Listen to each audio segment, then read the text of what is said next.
with James from Daily Use of Sports Trivia, and this is going to be my Game of Thrones Season 6, Episode 6, Blood of My Blood Q&A, and I'm sure we'll get into some Episode 7 stuff as well.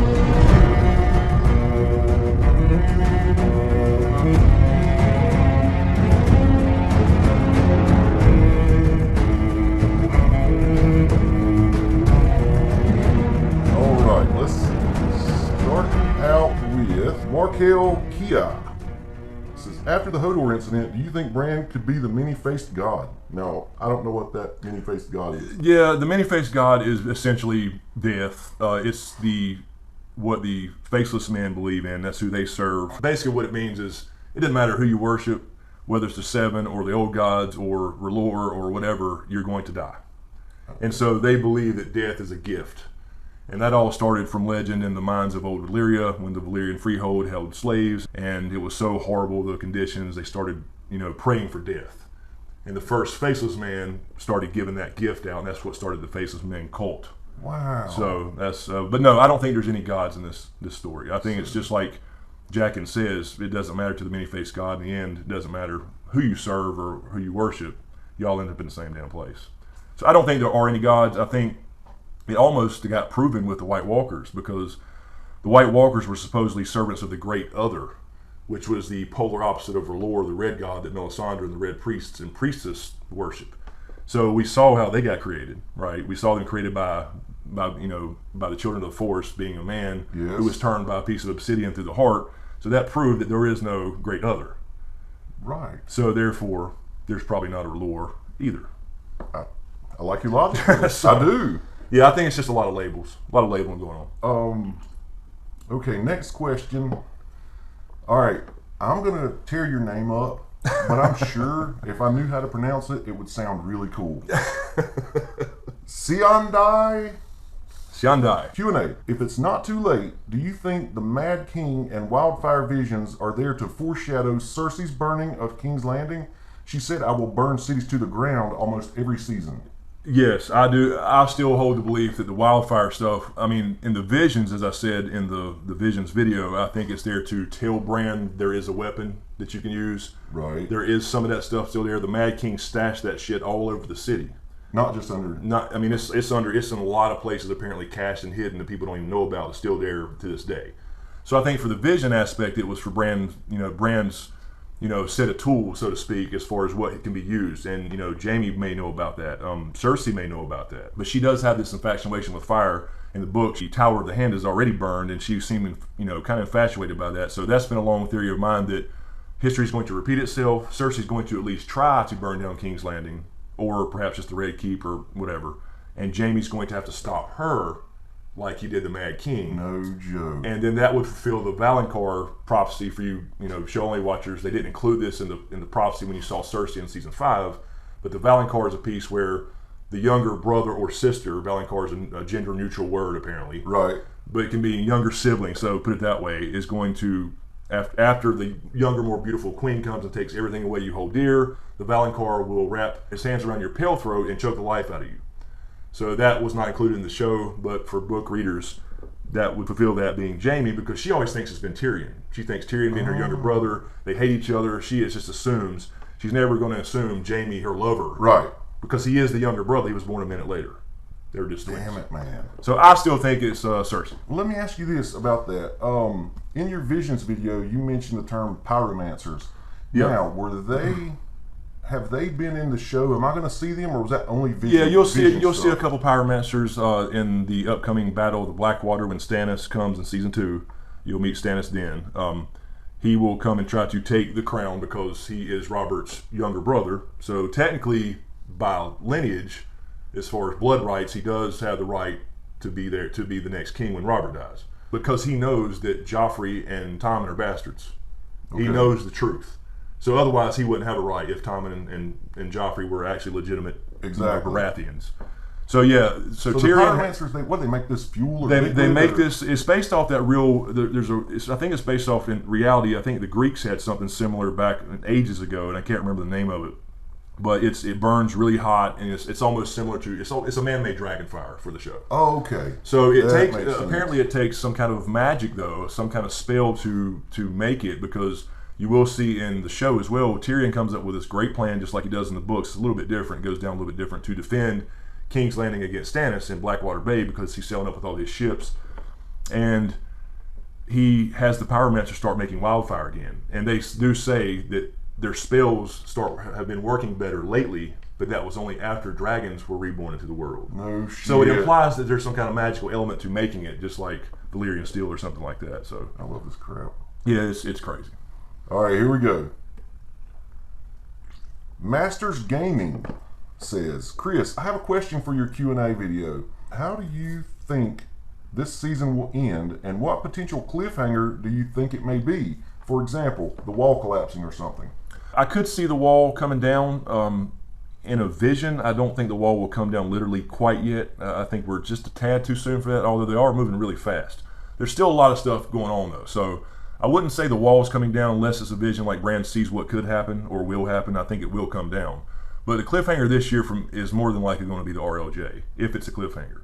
We're definitely going to see the Tower of Joy Part 2 in episode 10. I'm sure of it. I'm 99% sure of it. And I don't know if they'll do the cliffhanger as far as who the baby is or, you know, whatever. Right. But Bran did have a vision there. It was a real quick one. It was one of the ones that did not repeat, like I mentioned in the Visions video. And it was Ned. And then immediately after, you saw his hand and Lyanna's hand also there, and you saw a bloody body. Yeah. So that was definitely the Tower of Joy. So that's going to be episode 10. And I would not be surprised if we get a cliffhanger with who the baby is or whatever. But we may see the actual reveal. The guy, sorry I don't remember his name, the guy who was drowned and then came back. Euron. So Euron building 1,000 ships for the Dothraki army. Well, he doesn't know that yet. Oh, he doesn't know that? No, he's just going over there to offer. Propose. Right. That's the show's tool, if you want to use their gimmick for him to be able to offer Dany something. And then, of course, in episode 6, you know, Dario says, "Well, you need about 1,000 ships." I mean, that wasn't the same. That was a little too obvious. So. I know he sent him to build all the ships you can and all this stuff. Yeah, so. I mean, it is his intention to help her, but only because he's going to, you know, marry her and rule with her. He doesn't know anything about maybe putting the Dothraki army on there and he doesn't know that, you know, she's not going to want him involved. She's going to probably take those ships because she is now a conqueror. Gotcha. So we'll see how it plays out with Yara getting there first and Theon, and they have a couple hundred ships already. So we'll see. Yeah, that's right. They left early, so now they're going to magically have 1,000 ships built in the next couple weeks, I guess. Here is a question from Johnny Moondog. Great name. Johnny Moondog. Johnny Moondog says, "Love the Dark Sister theory. Q&A. I've had a sinking feeling this season that Dany is succumbing to her father's madness. More and more, she resorts to violence as her first option. Right. When the Dosh Khaleen touch her, her first words are, 'I'll have your heads.' In her speech to the Dothraki, it's clear she doesn't just want to conquer, but straight up murder most of Westeros, the lords at least, etc. Do you think that we could have been misled and that Dany is the anti-hero?"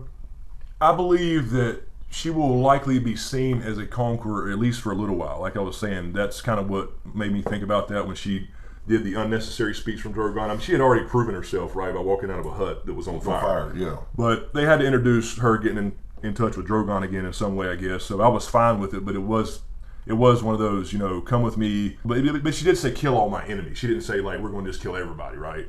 So I could see her being looked upon like a conqueror, at least for a while, until she finds out about the real threat, because she's still focused on the Iron Throne. You know, it's almost like the King's Landing shit, right? Everything down there, they're living in a bubble. They're all worried about, you know, who's ruling or whatever, the High Sparrow and all that stuff going on at King's Landing.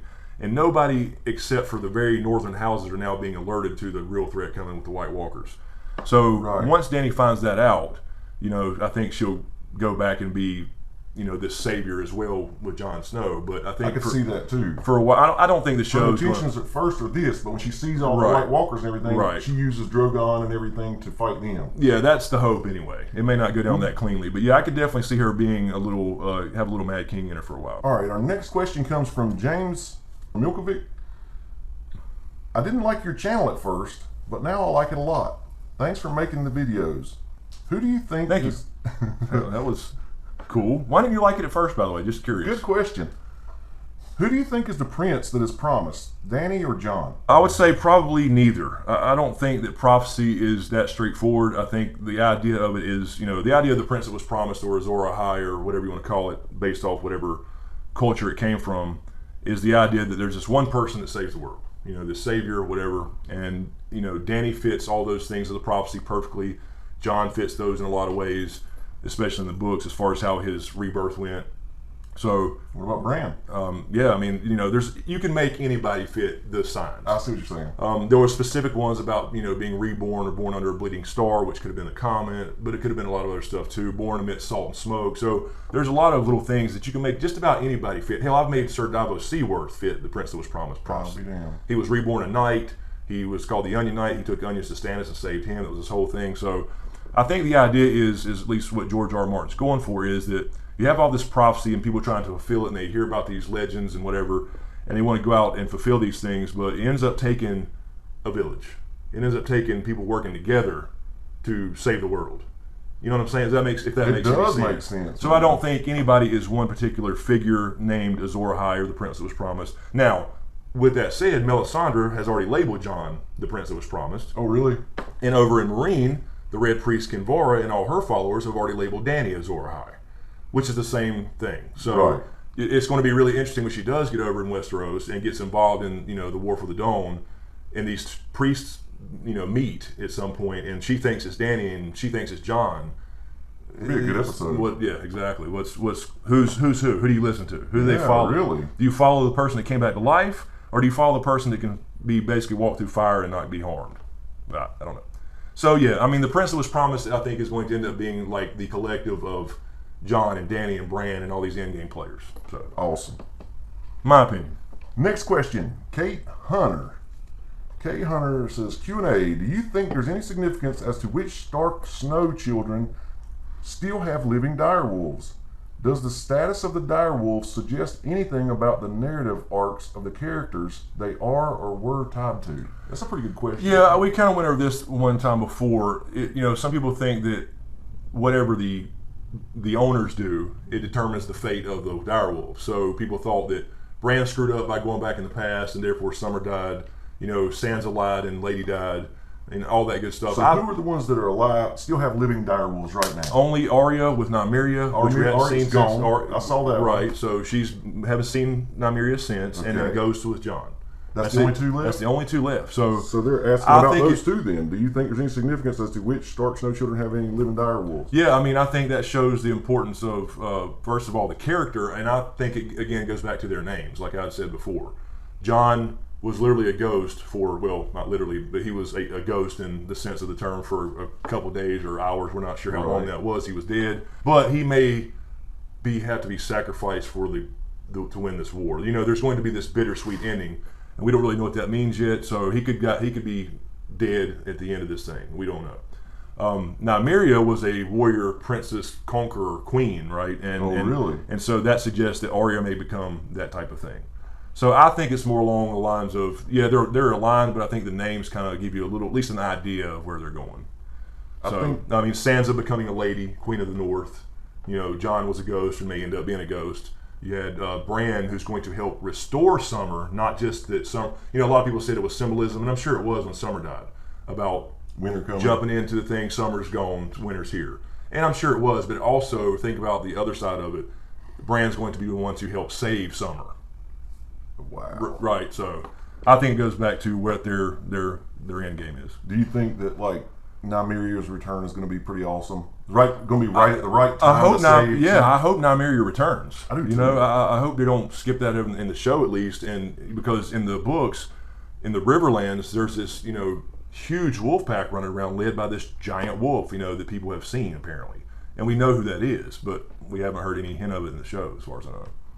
Well, let's see here. But Arya is fixing to come back to Westeros, so maybe there's a reconnect there. I hope so. I hope so too.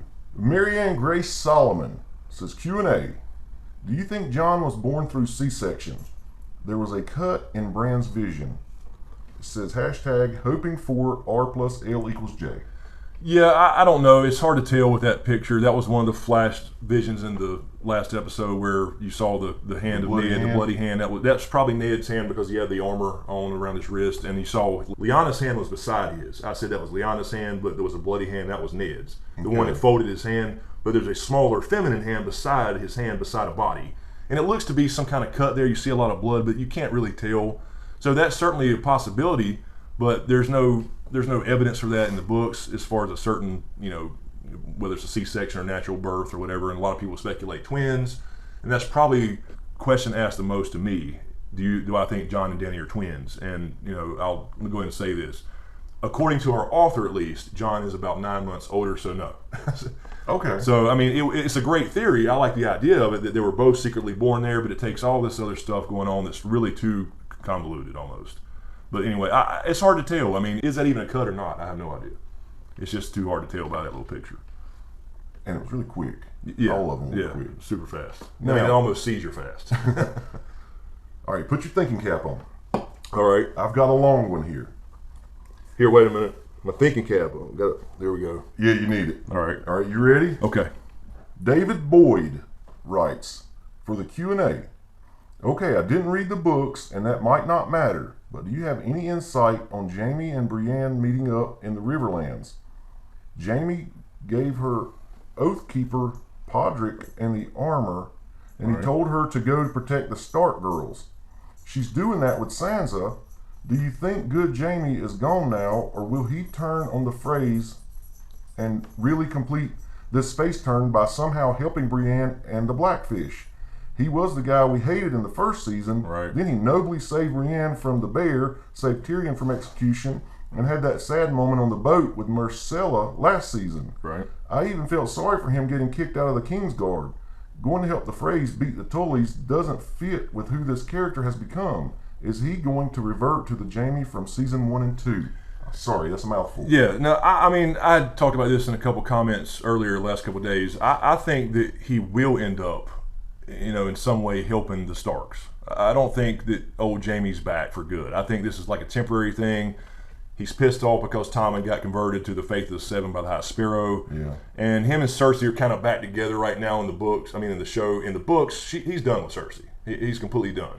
So I just have a feeling that once he runs into Brienne again, he's going to have those feelings come back for her and all that kind of stuff, and about being a true knight, doing the right thing again, because this is the character he did become. And so that's why I'm not liking this year as much as far as the Jaime, Cersei, King's Landing crap. It's kind of getting on my nerves how he's kind of back again to this asshole Jaime temporarily, but I think it's temporary. I don't know how this is going to go down exactly, but I think that in some way, shape, or form, he will end up helping the Starks in some way. I don't think he's going to just go out and start destroying, because he ultimately he learned all these lessons. When him and Brienne were together, he became this other person. He did save her. He told her the story of why he killed the Mad King. It actually saved thousands and thousands of people. It wasn't just to betray the king, just to be a kingslayer. I mean, who wants to be labeled that the rest of your life, right? So he has all these internal conflicts that you saw come out, and he became this character that you pull for. And a lot of people speculate that he is one of the Azor Ahai figures, going back to that question too. So I do think that some way Jaime will end up helping him in some way, shape, or form, keeping his oath, and I think that he is the one to probably kill Cersei. It's funny, David. Because Cersei's fucking crazy. It's funny, David, because I've watched 3 episodes now, and I hate Jaime. And he keeps telling me, keep an open mind with him, because you'll see some things happen as you keep watching. You absolutely I'm hate looking him. forward to it. You absolutely hate him at first. You just want him to die slow. Yeah. You do. And then a lot of stuff happens. Red CD asks, Q&A. I posted this in your brand video as well, so with the risk of becoming repetitive and dull. It says, the symbol of the faith that was now put above the Iron Throne is the same scenery as the one Daenerys saw in the House of the Undying when she had the vision about the burned and snowed King's Landing. Does this, along with Bran's visions of the wildfire, mean that the destruction of Westeros is nearer than we think? Also, do you think Cersei may have something up her sleeve? We never knew what Tommen told her after his first visit to the Sparrow this season, and we don't know what Cersei's reaction was. Could she and Tommen be playing behind the scenes of this supposed collaboration between Faith and Regime? Could this also be Cersei's undoing? I like the idea of her having this secret plan, but I think the information Tommen told her was just about Marjorie's walk of shame. There was never going to be a walk of shame, right? I mean, she was standing out there, she never had her hair cut off, and so I think the information was as simple as that, because she immediately went to the High Council, or the Small Council, and said, you know, Marjorie's supposed to do her walk of shame, and that's when Lady Olenna said that can never happen. And so I think that was that information, that the High Sparrow knew Tommen would go run his trap to Cersei. And that's what set up the whole army coming in with the Tyrells and threatening them and all that stuff. But what they didn't, exactly, that makes Tyrell, I can't stand him. I can't stand the show makes Tyrell. I don't know why. He just reminds me of that character that you hate. Yeah. So when I saw the feathers all up there flapping, I just thought Jar Jar damn Binks. But yeah, so that was all planned. And as much as I would like for there to be some twist in King's Landing, I just don't think Cersei's that damn smart. She thinks she's smart, but everything she's ever tried fails miserably. So I don't think there's going to be that twist. I don't think she ever saw that coming. I don't think she ever saw Tommen sneaking down and speaking to the High Sparrow and being converted, and then he's going to be, now you have a theocracy, and she can't control him anymore. So now if you think about it, the High Sparrow is essentially the hand of the king. Oh yeah. Even though Kevin Lannister is the official hand, now the High Sparrow's his right-hand man, right? Basically. So he's now basically put himself in a position to control the crown. What about the thing she said about the symbol above the throne? Yeah, so I guess I'd have to double check, but Dany's vision, that's been a long time ago, but there is when she walks into the throne room in her visions in the House of the Undying, which is completely different from the books, by the way, she walks into a snowy throne room, and ceilings are burnt out from something, whether that's dragons or you know, wildfire. We don't know, or if it ever happens in the first place. It's just a possible future, I think. Right. That basically says that it's just at that time. So I don't really know if that's significant or not. As far as I think it's coming. I think so. What Red CD's saying is, if in fact it's the same symbol, maybe it's closer than we. Yeah, I mean, yeah, but it could be, but really it could be any time after this, right? But if you think about it, we just now got the turn of Tommen, right? So they just now have the 7-pointed stars installed on the armor and the symbol and all that. So now we just know we're to that point where any time it could happen. But what's interesting is, if you remember Stannis, he changed his sigil from the stag, because he was Baratheon, to the fiery heart around the stag. And because he became religious with the red god R'hllor in Melisandre. So when he started following that god, he changed his sigil. And so now Tommen has changed his symbol with the 7-pointed star and the crown inside of that. So it's another kind of reference to that as well, about, you know, theocracy's gone awry. You know, they don't work out too good. No. So never do. That's my opinion anyway. So the next question comes from Incredible James. Incredible James asks, Q&A, do you think we'll get more Mad King visions? And do you think once Bran finds out Jon's origins, will he tell him? I don't know if we'll get more Mad King visions. I think that's probably the extent of it. I mean, we're going to get more visions for sure, unless there's something else that needs to be revealed to Bran about it. But I think we've basically got the story. And I think we basically got the idea, or at least Bran got the idea of, you know, that's another tool, right, to fight the White Walkers. And maybe Jaime's involved with that, because he may still know about the caches of wildfire, you know, that the Mad King left everywhere. I wouldn't think we'd get any more Mad King. And yeah, I think Bran is probably going to be the one responsible for telling Jon, although that may involve Howland Reed. He should show up sometime. He's the one survivor of the Tower of Joy that's still alive. Oh yeah, the one that stabbed the guy in the back. So to save Ned. So he's still alive. And George R.R. Martin has said that he will show up at some point. Now in the show we don't know for sure, but he can kind of vouch for Jon there, because otherwise it is going to be tough for people to believe. I mean, people have their you know, beliefs anyway. Kind of, you know, whispers that they kind of know that Ned wouldn't do something like that. So it's definitely believed. And I think Littlefinger also has a role in that too, because we had the scene in season 5 with Sansa in the crypts, when Sansa's saying they're standing in front of Lyanna's statue. You know, she always comes up, right? Throughout this whole series, you see people in the crypts and her, you know, looking at her statue. So yeah, with the scene in season 5, you had Littlefinger and Sansa in the crypts, and she's talking about Lyanna, and she says, you know, yes, he chose my aunt, and then he, you know, kidnapped her and raped her. And Littlefinger's just kind of like, okay. And he doesn't say a word, right? So he knows something's up with it. So him and Varys, with their kind of information, I'd imagine that somebody's found out one way or the other. So, but I think that Bran is the key for that, right? Because he's going to see it in episode 10. So if he sees it, he's the only one in the world that knows it besides Hal and Reed. Right. So one of them two has to be the one to tell Jon in some way. So and like from episode 3, season 1 that I'm watching, Littlefinger and Varys, they do seem to know everything. Right. And so for different reasons, they yes. know already. Yeah, it's possible they at least have an idea that they may not know a baby came from it, but they know that Rhaegar didn't kidnap Lyanna. Right. And I think that's what that implied with Littlefinger saying with Sansa is that, yeah, she thinks, he didn't correct her, but his look was like, okay, whatever you think, So I think he knows at least that Lyanna left willingly with Rhaegar. Okay. So next question comes from Mo Aranshi. My nearly 60-year-old mother is in love with you, dude. Give her a shout out. So Mo Aranshi. Yeah. Okay, hello, Mo Aranchi's mama. How you doing? Glad you are a big fan of the show. Awesome. Thank you for that. Michael Blanchette says, Q&A, do you think the Night's King has some kind of green sight power?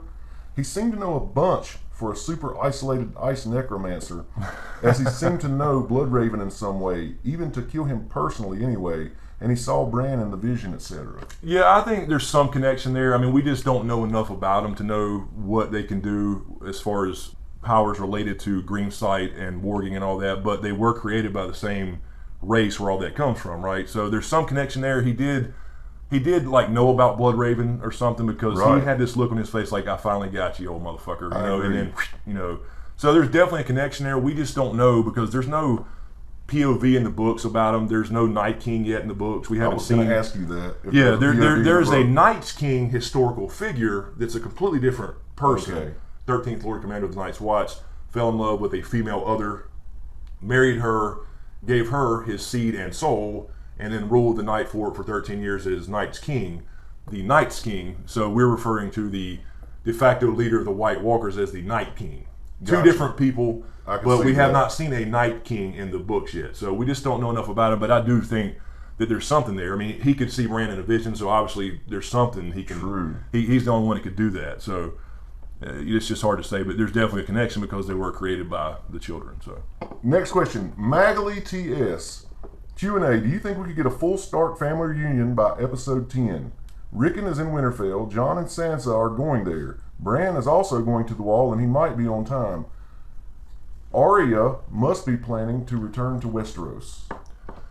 yeah, I don't think we're going to get that full reunion yet. I don't think Rickon's going to make it. I think he is the Shaggy Dog story, kind of going back to the direwolf names. If Sansa's going to be this Queen of the North figure, or eventually maybe the Queen, whatever it is that she's destined for, as becoming a lady, back to the direwolf names again, then Rickon's in the way.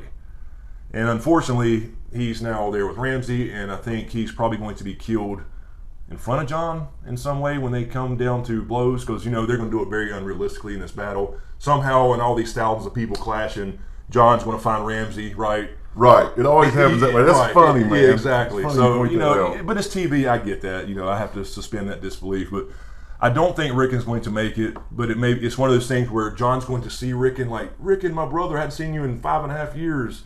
And then he's dead right in front of him, I think. Wow. So that's going to be so we're going to have to lose at least one more Stark. I do think Arya has now made her choice. She is going to be heading back at least by the end of the season. I don't think she would make it by the end of the season to anywhere up north. I mean, with their magical teleporting ability, she could. So I could see possibly Bran maybe by the end of the season, but where's he having that vision from in the Tower of Joy? So just based off that he's going to have that vision in Tower of Joy Part 2, I don't think that he would then have to go to Jon after that, is what I'm saying. Mm-hmm. And if that's episode 10, we better damn well see that in the beginning of the episode, and somehow he's already close to the wall or whatever to get to Jon in time. I have to ask you a question here. So Bran was in the cave with Bloodraven. Right, and we don't know where that cave is exactly. And it's just up north. He would go on these visions with Bloodraven by touching the root, right? The root, right. Does he have to be at a root and touch it? I don't think so anymore. Okay. I think maybe initially, but I think he's one of the, it's like the X-Men, right? You have classes of mutants. class 1 through 5. Right. And you got class 5 is Magneto and those guys. You're all over this, dude. So I think that you got Bloodraven and Bran, people like them are class 5 or class 6. So they're the class 6 mutants. They're off this chart. So I don't think they need, that's the way they're going to have to portray it, because there's not enough trees left. Now, unless you consider maybe there's underground root systems still all over the place, all over Westeros. So that's been kind of the question I've seen a few times too, is like, how is he seeing all this inside the Red Keep when there's no weirwood around there?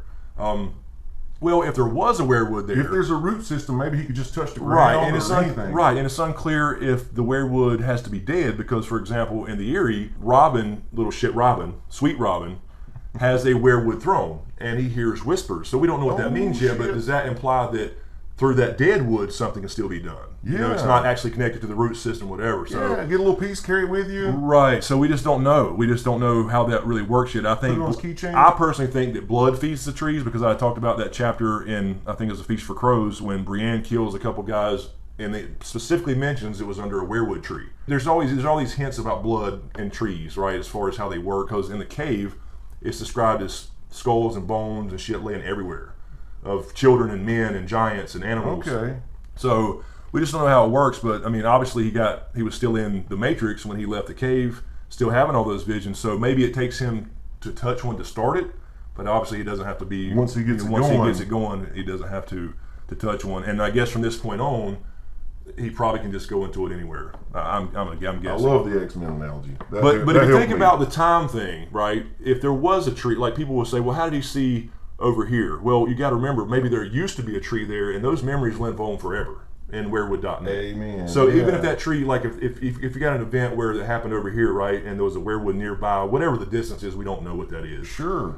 And then it got cut down. Everything that it recorded is still in weirwood.net. It just needs to be accessed. Right, it just needs to be accessed. So that's the way I got to look at it. I got just to assume, if that's the way it works, if there's some vicinity that you need to be in a weirwood tree to see an event, Sweet. that there used to be a tree nearby, right, or something. Because they all got cut down by the first men, and then the Andals came and did the same thing. So essentially, there are more trees than people think, though, still south. So there's a few. There's a few. I love it.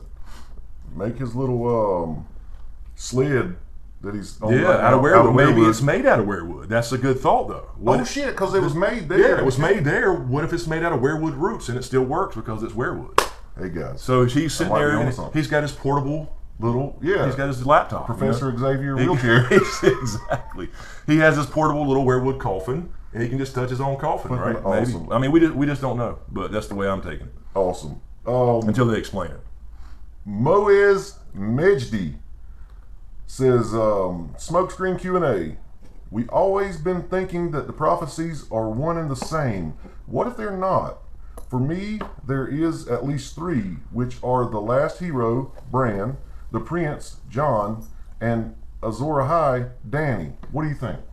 Well, I think they're all the same. I think they all come from different, just like in real life, you have different, cultures that have these different figures.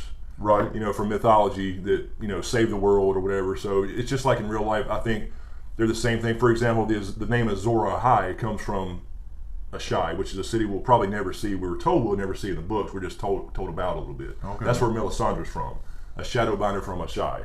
So that comes from there. The prince that was promised comes from a different location. The stallion that mounts the world comes from the Dothraki. You have all these different names. Is the stallion that mounts the world the last hero? The last hero was a figure, supposedly a legendary figure 8,000 years ago that ended the long night, the first long night. So that's a legend where people think that Azor Ahai is that last hero reborn. So anyway, if you think about all the different prophecies and names of these potential saviors of the world, you have Azor Ahai, Yentar, Eldritch Shadow Chaser, the prince that was promised, the stallion that mounts the world. They're all, to me, basically the same thing from different cultures. And of course, some of the stories go a little bit differently depending on how they're passed down. So I think it's all the same thing. Basically, it says, here's our savior and this is what's going to happen, based off beliefs, just like the real world. It's just like the real world. Just like the real world. It sure is. They may have different names and slightly different stories, but it all kind of... Right. Okay, cool. Tom Dowd says, Q&A. At some point, will it be revealed to Sansa that Brienne is carrying half of her ancestral sword, and will it be reformed into ice? That's actually a good question. I never even thought about that, because, she's standing there with half of Ned's greatsword. So Ice is the House Stark ancestral sword. It was a great sword, the one in season 1 where he chopped Homeboy's head off. That that deserted the Night's Watch, right? Yeah. That saw the White Walkers the first time. That opened up the show for us.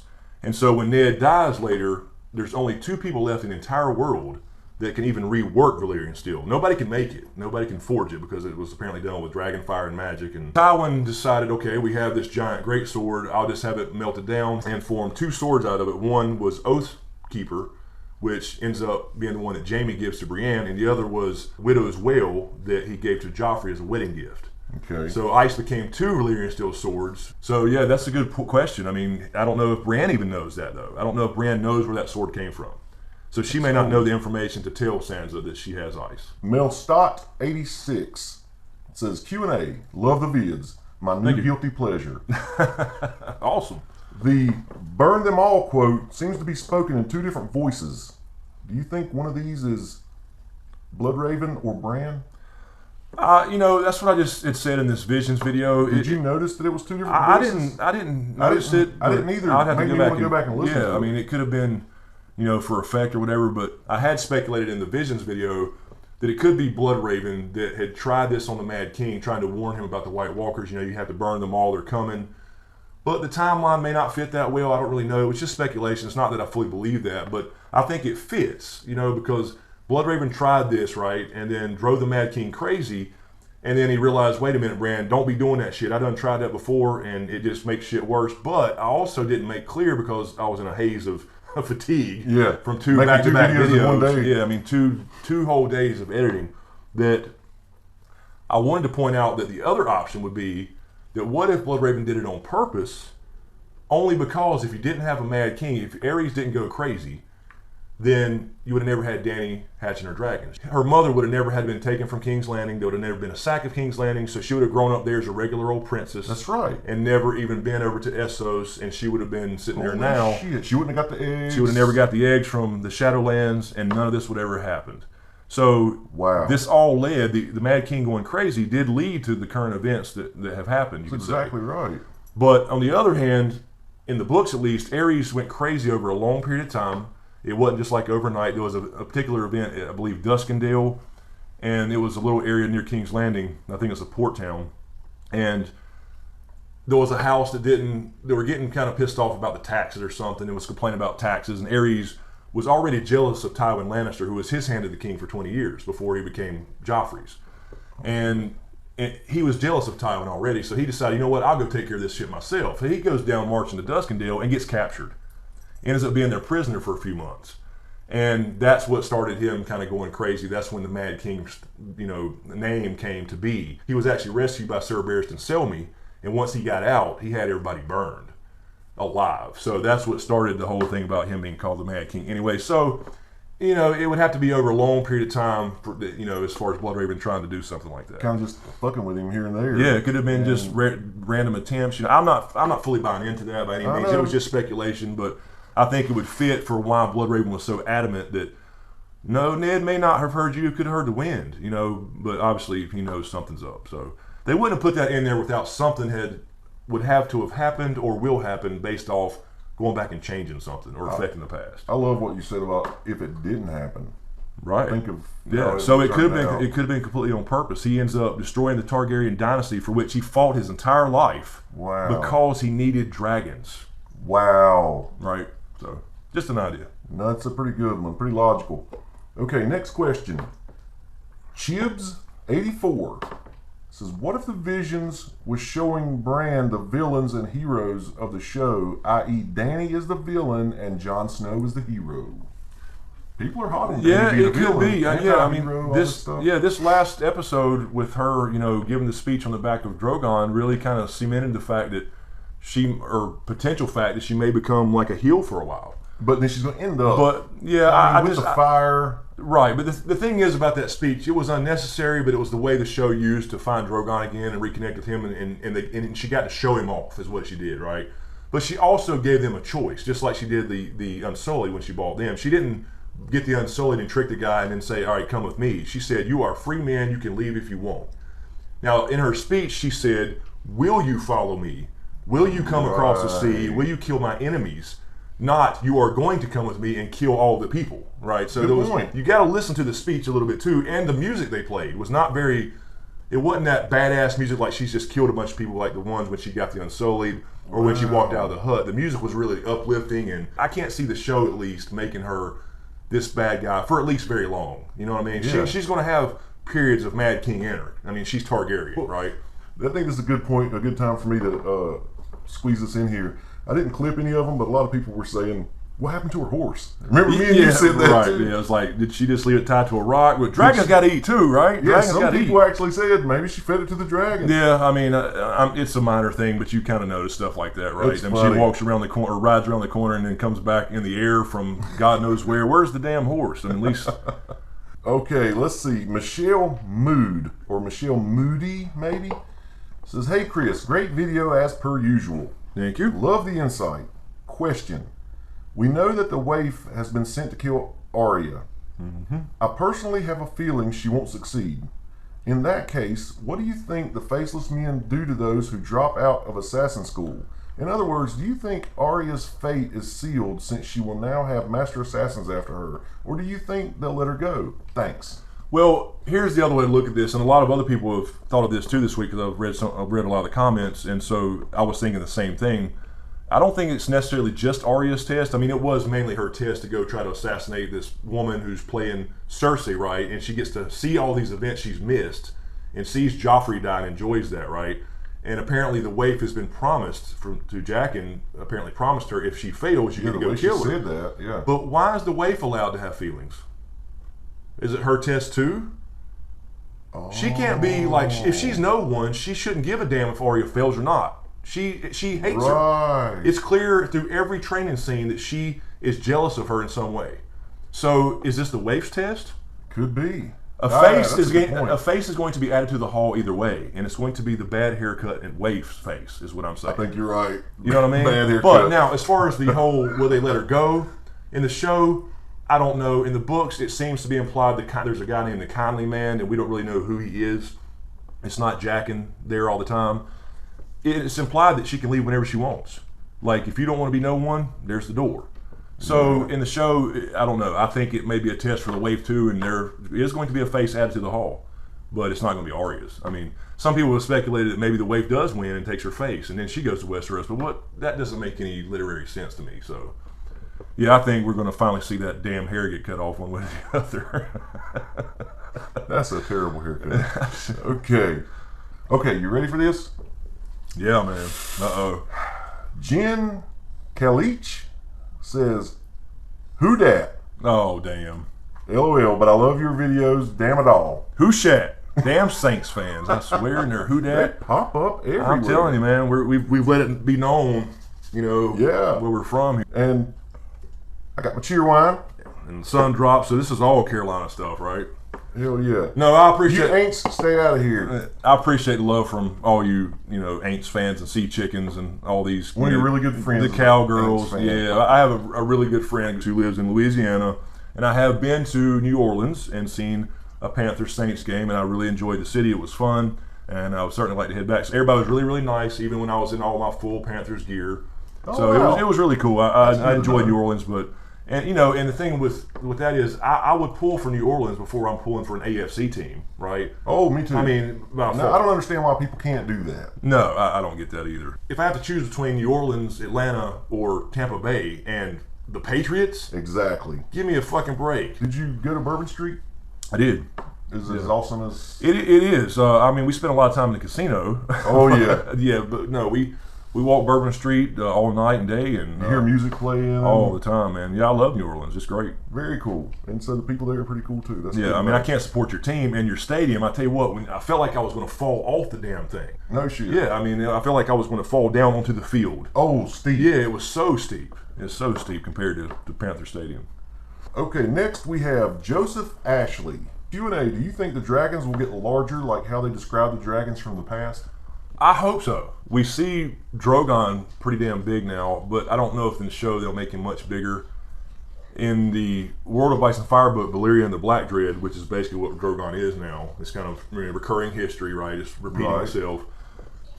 He is big enough for Aegon the Conqueror to stand up on his back with like this, rig where he holds on. Oh wow! Like he's standing on his back because he couldn't get his legs around his, girth. I guess you could say. Yeah.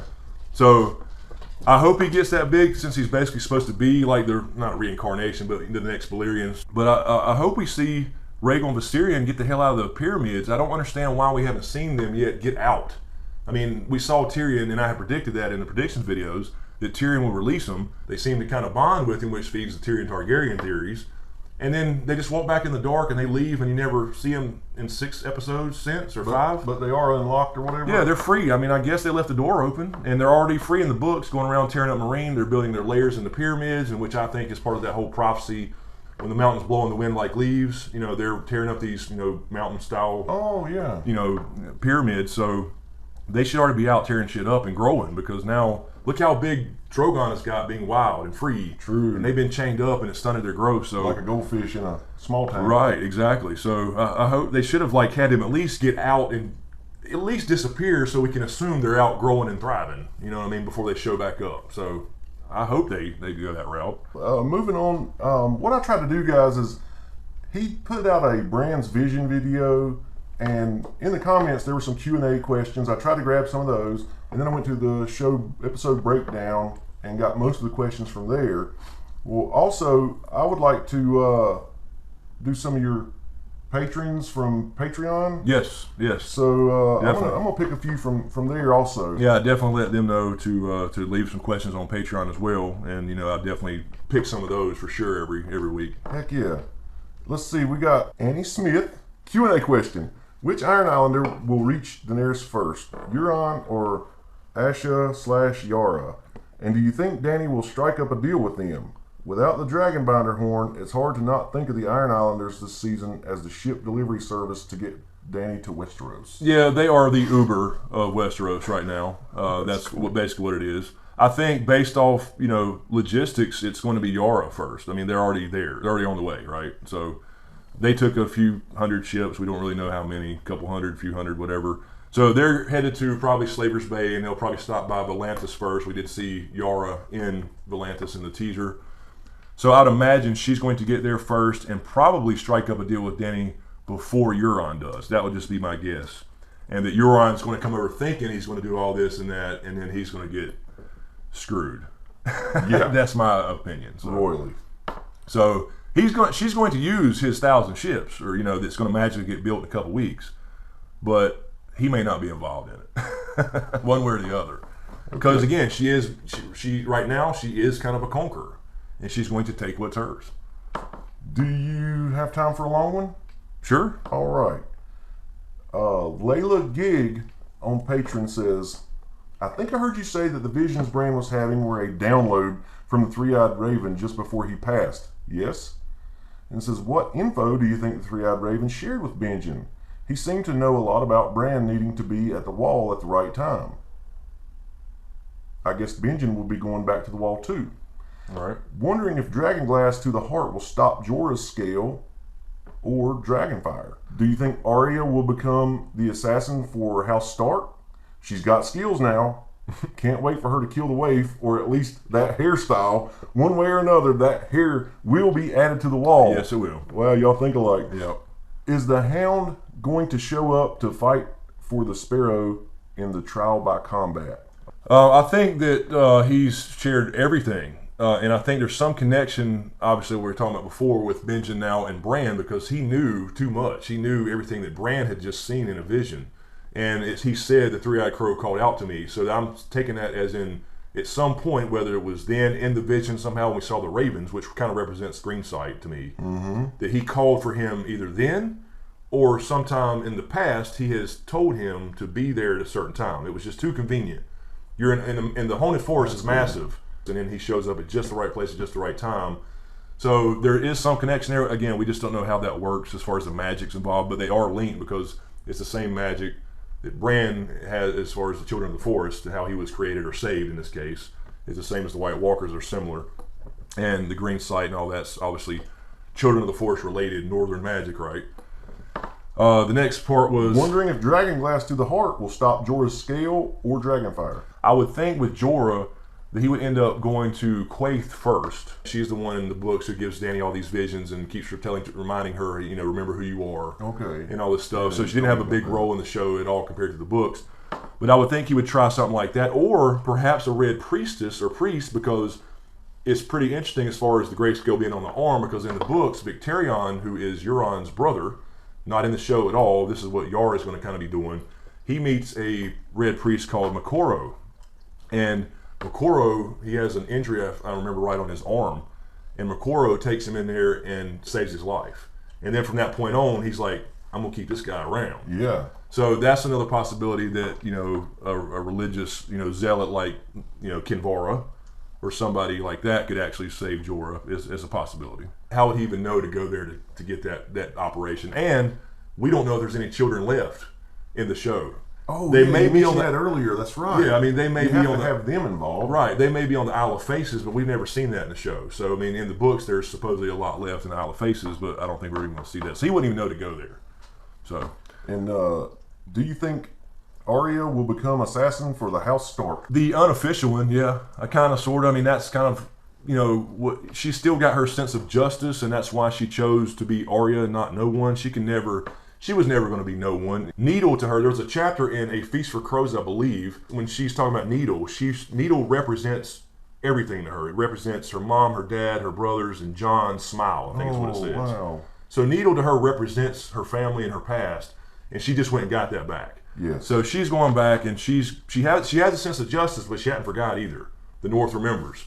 So yeah, she's going back to be the unofficial assassin, and you know, probably headed to either the Freys first, or possibly King's Landing for Cersei or something. I don't know. We just have no idea. So she will, in a way, I guess you could say, but there's no official House Stark assassin, right? But she's going to get some off her list. I believe you. And is the Hound going to show up to fight for the Sparrow in the trial by combat? The Hound is going to show up. I definitely believe he's coming back, but I'm not completely sold that he's going to be in. There's going to be a Clegane Bowl, and Clegane Bowl is this hyped up, you know, version of brother versus brother, the Hound versus the Mountain. You know, the Mountain is now Zombie Mountain. You know, and then the Hound supposedly died, but he really didn't. In the books, he has if he is in fact alive, which most of us believe he is, because he was found on a place called the Quiet Isle, and the elder brother meets Brienne in the field, just passing by basically, and she sees this guy that's lame and reaches down to scratch a hound, a dog that stops by, named Dog, by the way. Yeah, so I'm not completely sure that the Hound's going to fight. As a matter of fact, as much as I would love to see him kill the Mountain for good, I really loved. He's one of the few characters in this series that has a good ending. He went from being this, you know, this horrible backstory to how he became, you know, the Hound and had this burn and all that, you know, on his face because his brother is an asshole. And so he kind of becomes this asshole for a while, but he also has this soft spot and takes care of Sansa and Arya. Okay. And calls her a little bird and all this stuff. And he's had this whole life of violence and, you know, drinking and all this stuff, and he ends up with an actual peaceful existence. Like his arc ends in a good place for him. Oh, cool. So I would be fine if he never comes out of retirement and goes back to fight again. But at the same time, I do want to see Clegane Bowl and him kill his brother, because he promised him, Arya and himself, that he would be the one to kill his brother because he's such a bastard. Can he do it? That was my question when somebody had asked me this originally a long time ago in comments was, he's lame now. He's got this injury to his leg. He's limping. If he's the gravedigger, which is the gravedigger theory is, you know, exactly what I was just saying a minute ago about how he's supposedly this guy digging this grave, and Brienne kind of is questioning who he is, and the guy's saying the Hound is dead, but they're not saying Sandor Clegane is dead. He's saying the Hound is dead, as in he's a different person. So yeah, I mean, we're definitely going to see him again. I think that's what he's definitely going to come back probably this episode. And a lot of people are speculating and hoping, and I do too in a way, that he is the face champion against Cersei in the trial by combat.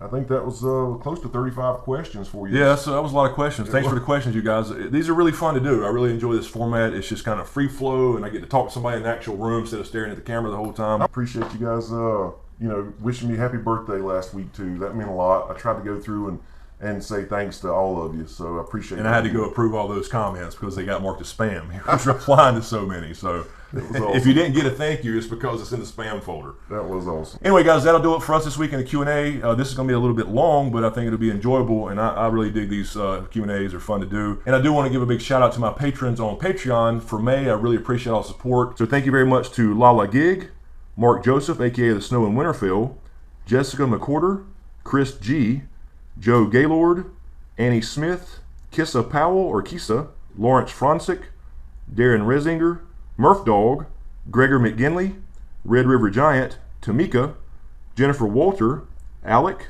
Just Being Nosy, Jamal, John Erickson, Taylor Royal, Jose Calvo, Ali C, R Slayer, MC, Dolly, and Darlene Llewellyn. So as usual, thank you guys for all the support. Be sure to subscribe to get everything. Thanks for watching, and we'll see you guys next time.